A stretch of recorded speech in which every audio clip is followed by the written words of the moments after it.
Welcome to the podcast From the Alps to the Rockies. It's part of the celebration of 75 years of diplomatic relations between Switzerland and Canada. The Swiss Embassy in Ottawa and the Consulates General in Montreal and Vancouver are pleased to offer you a series of podcasts between July 1st and August 1st, the respective national days of the two countries. The broadcasts will feature speakers from Switzerland and Canada who will discuss various aspects of collaboration from the Swiss Alps to the Canadian Rockies. Welcome to today's podcast episode. My name is Nina Bader and I work for the Consulate General of Switzerland in Vancouver. And today I talk to Chantal Achermann, who owns, together with her husband Roger, the Rogers Paradise Lodge in northern BC. Chantal, welcome. It's such a pleasure to have you on today's podcast. Why don't you introduce yourself first a bit? Yeah, we are in the north of Fort St. James, totally in the wilderness. And me and my husband, we own here a lodge. Actually, it's like a guest resort. And everybody is really welcome to make here holidays. Actually, we are from Switzerland. We are a couple. We are married until 2014. We own this and we are the only one who have been working over here. Our lodge is around 11 acres, and it was a really, really old building. When we bought the place, there was no street access, only lake access. So we have to build the road and everything. And the first couple years before we move over to Canada, we just came in the summertime and we renovated a lot of the buildings and built some stuff new. And later, 2017, we moved over from Switzerland to live over here. And what do you offer your visitors on your lodge? Are there any specific activities that you offer, or what are some of the highlights? Actually, first, the beautiful nature. You know, there is a lot of animals around. We have a lot of bears, we have moose, we have bobcats, and typical animals what you have here in the wilderness.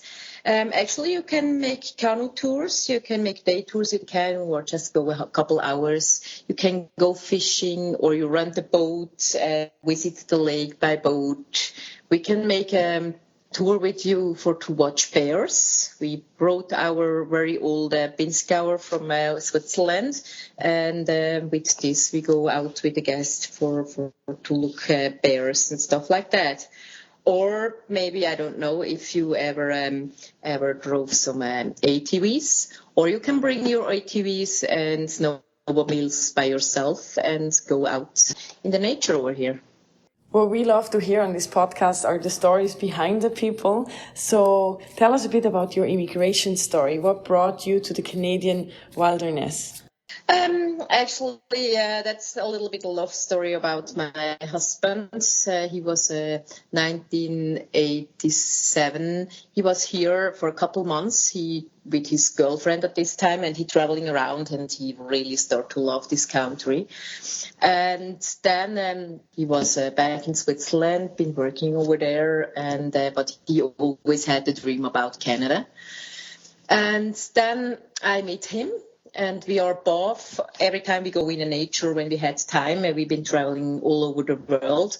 So a little bit in Canada too. And we tell, okay, we've been working that long for the government in Switzerland. We would like to do something else. And we want to go back to our old professional, actually, in hospitality and do something new, totally new, because we are both we've been working both for the crime police in Switzerland for Roger almost 30 years and I'm over 20 years. So we tell, hey, we would like to do something totally else. Yeah, Roger grown up in the Swiss mountains in the hotel of his parents, and I was a pastry cook and been working on a cruise line ship. So we really know the hospitality.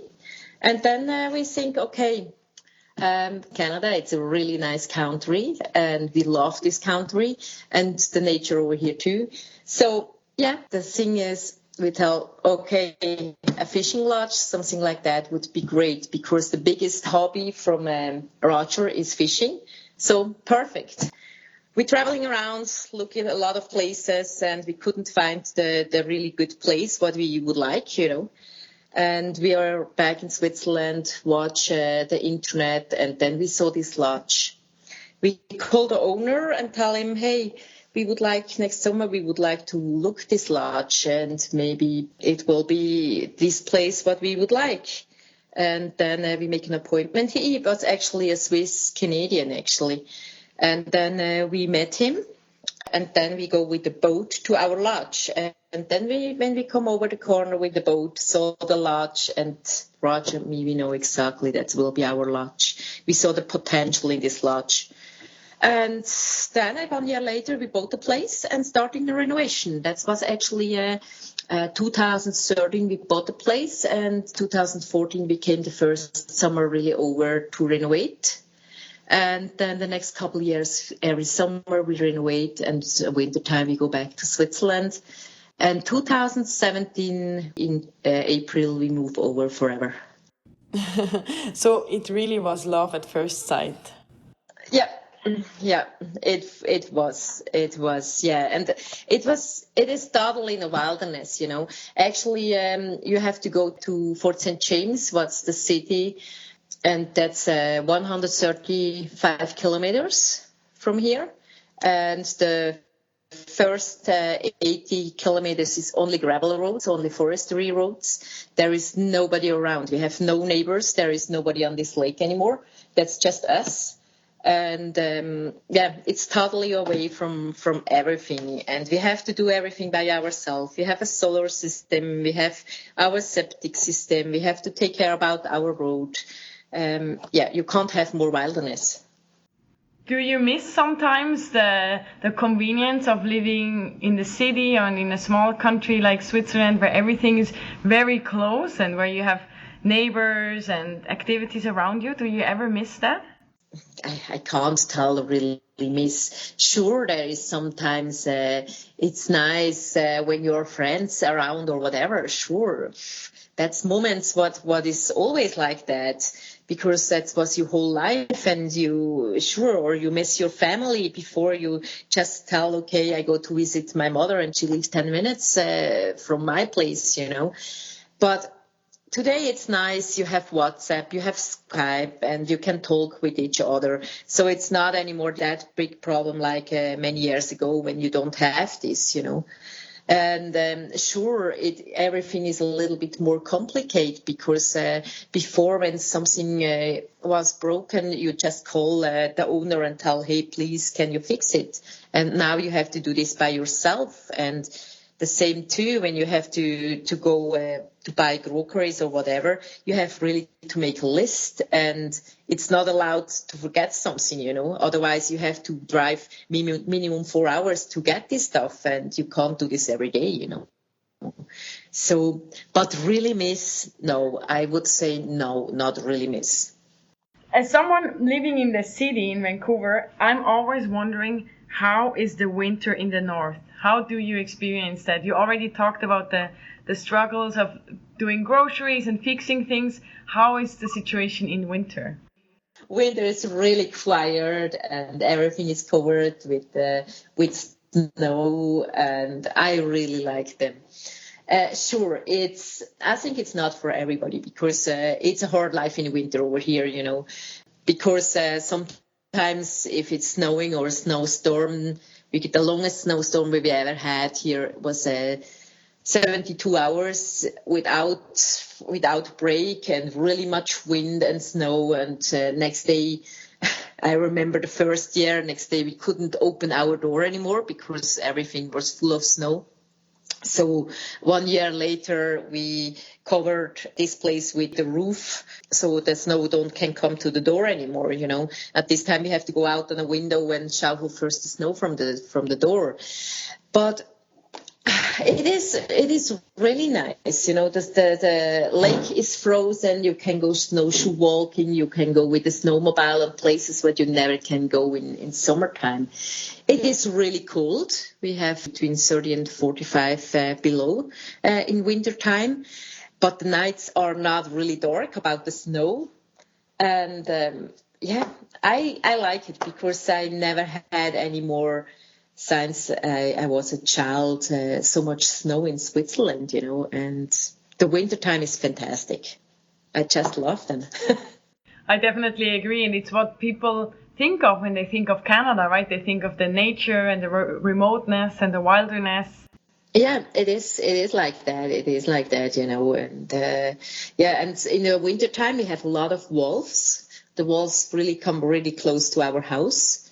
And I remember last winter we got a wolf. He comes to the fence and he looked at us and our dogs too. And then our dogs were barking, but he don't care. He lie down and take a nap by our fence. And the fence is just 4 or 5 meters away from our house. So it has been a couple of years now that you have been living in Canada. What Swissness did you bring into your job and into your life here in Canada?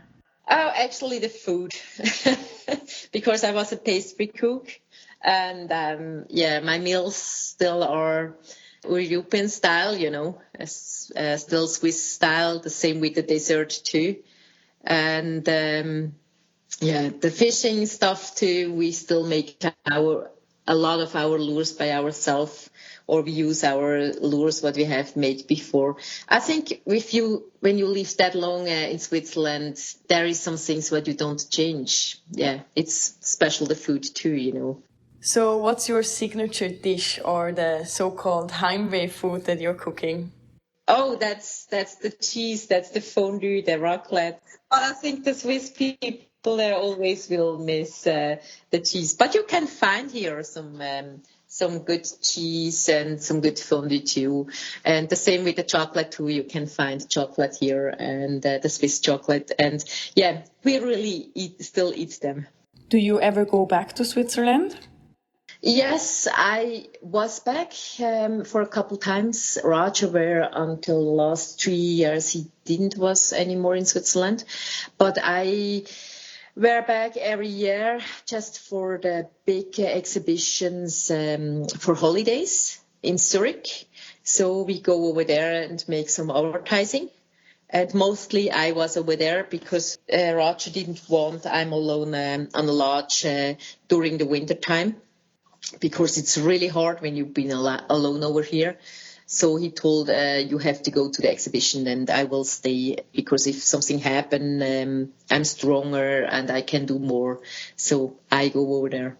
Do you have Swiss contacts around you? Do you have a Swiss community around in your area? Do you know somebody Swiss, or are you the exotic Swiss in the north? No, I think in the north there live some couple Swiss, but our problem is we live too far from everything, We know there is a Swiss family in Fort St. James too, but that's already more than 2 hours one way, And sometimes I meet her when I go shopping or whatever. Then I see her a couple times, but we don't have really contact to them like you chatting every week or whatever, because it's 4 hours to meet somebody. That's actually a little bit the problem, And Roger and me, we can't leave the lodge together. One person always have to stay home, You can't leave everything alone here, because if something happens, somebody have to be here and fix that. That's a little bit our problem. We never can do any more something together. One person have to stay home. Let's go the other way around. So now living in Canada, what Canadian qualities would you like to see more in Switzerland? I think how they handle the problems with bears and wolves and stuff like that, how they live together with those, I think the Swiss people really can look, if there is a bear, it's not like, oh, it is a problem, Here live so many bears and there is not really much issues with the bears, and the same is with the wolf too. A wolf is not bad. A wolf will not do you anything, and just because you see them. I think how they handle all this stuff, I think that would be really nice if the Swiss people look a little bit more like that, Thank you, Chantal. I think that's a very nice closing statement. And I would like to thank you for joining us today for this podcast. And I wish all the best to you and Roger.